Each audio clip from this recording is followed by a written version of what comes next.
வா போலாம். போலாம். இன்னைக்கு தான் உங்களுக்கு ரிஜிஸ்டர் மேரேஜ் ஆச்சு. வாங்க போலாம். இப்படியே வர போறீ அந்த டாப்ஸோட போட்டு வர்றது என்ன பிரச்சனை? வா போலாம், டைம் ஆச்சு. பையனும் பொண்ணு மாலை மாத்திக்கோங்க. பொண்ணு கழுத்துல தாலி கட்டுங்க.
வாஷ் பண்ணிட்டு வர தெரியாம கையில ஏதோ பாத்ரூம் போயிருச்சு காக்கா.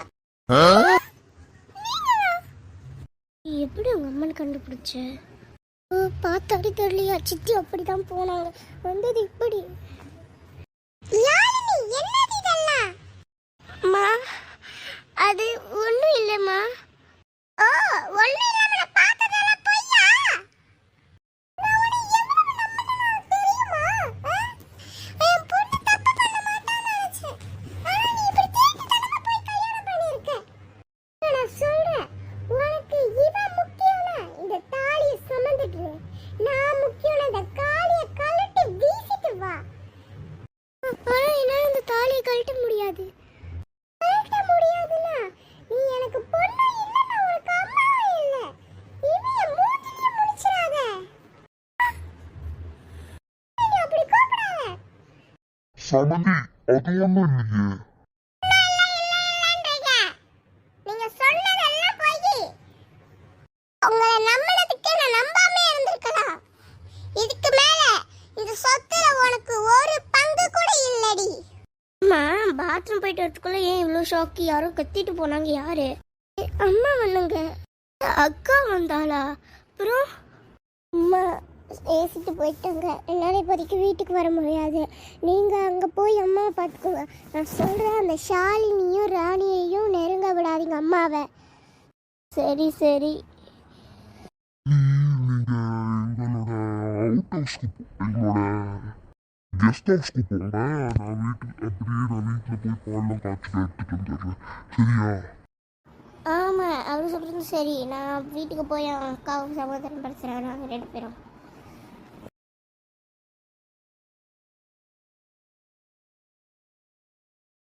நீ இப்போ எதுவுமே கவலைப்படாத.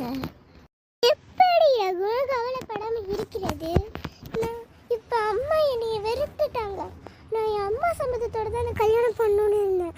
ஆனால் இப்படி நடந்ததுனால தான் என்னால் முடியல. ஆனால் இப்போ நான் என்ன பண்ணுறது? எனக்கு யாரை நம்புறதுன்னு தெரியல ரகு. எதுவும் கவலைப்படாத. நீ போய் ஃப்ரெஷ்அப் ஆகிட்டு வா. நானும் போய் ஃப்ரெஷ்அப் ஆகிட்டு வந்துடுறேன். இங்கே ஷாலினி இப்போ என்னை கூப்பிட்ட. அதுவா? என்னதுன்னா என்னது? தயக்கப்படாமல் சொல்லு. இப்போதைக்கு நம்மளுக்கு இந்த குழந்தை அதெல்லாம் இப்போதைக்கு வேணாம். இவ்வளவு தானே? இதுக்கே இவ்வளோ தங்கி சொல்கிற? ஷோக் ஆகலை? ஏன் ஷோக் ஆகணும்? ஏன்னா நம்மளுக்கு இப்போ தான் 26 வயசு. நம்மளுக்கு இன்னும் வயசு இருக்குல்ல. அப்போ கல்யாணம், நம்மளுக்கு அப்போ குழந்தை பிறந்தா போதும். நம்மளுக்கு தான் இப்போதைக்கு குழந்தை வேணாம். கொஞ்சம் தள்ளி வைப்போண்டே. அதான் நானும் சொல்ல வந்தேன். ஆனால் சம்டைம்ஸ் எனக்கு குழந்தை ஆசை வரும்போது பார்த்துக்குவேன். இப்போ எனக்கு குழந்தை ஆசை ஒன்றும் இல்லை. அதான் உங்ககிட்ட நான் என்ன சொல்லணும். நான் இன்னும் ஒரு உண்மையான விஷயத்த சொல்லணும். என்ன விஷயம் சொல்லு. Inspector is officer. இன்ஸ்பெக்டர் ஆஃபீஸரா? எனக்கு சஸ்பெண்ட் கிடைச்சிருக்கு. எதுனாலனா நீங்க 1 ஹவருக்கு எவ்வளோ? புரியல. உங்களை 1 ஹவருக்கு எவ்வளோ?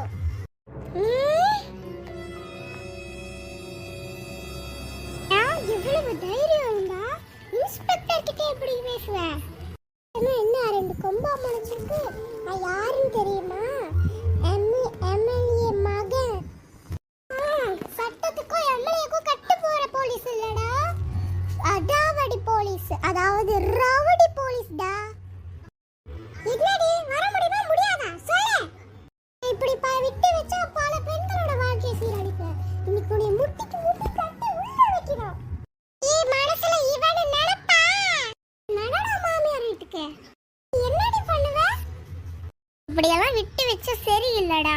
இருடா வரேன். எங்க போச்சது? இருக்கு, இருடா. ஏய் பேச்சா இருக்கட்டும். எதுக்கு இப்ப கட்டையை எடுக்கிற? ஏன் கட்டையை எடுக்கிற? இந்த மாதிரி தண்டனை கொடுத்தா இதுக்கு மேல எந்த பொண்ணுகிட்டயும் ஒரு நாள் இப்படி நடக்க முடியாதுடா. இந்தாடா வாங்கிக்கோ அங்கேயே.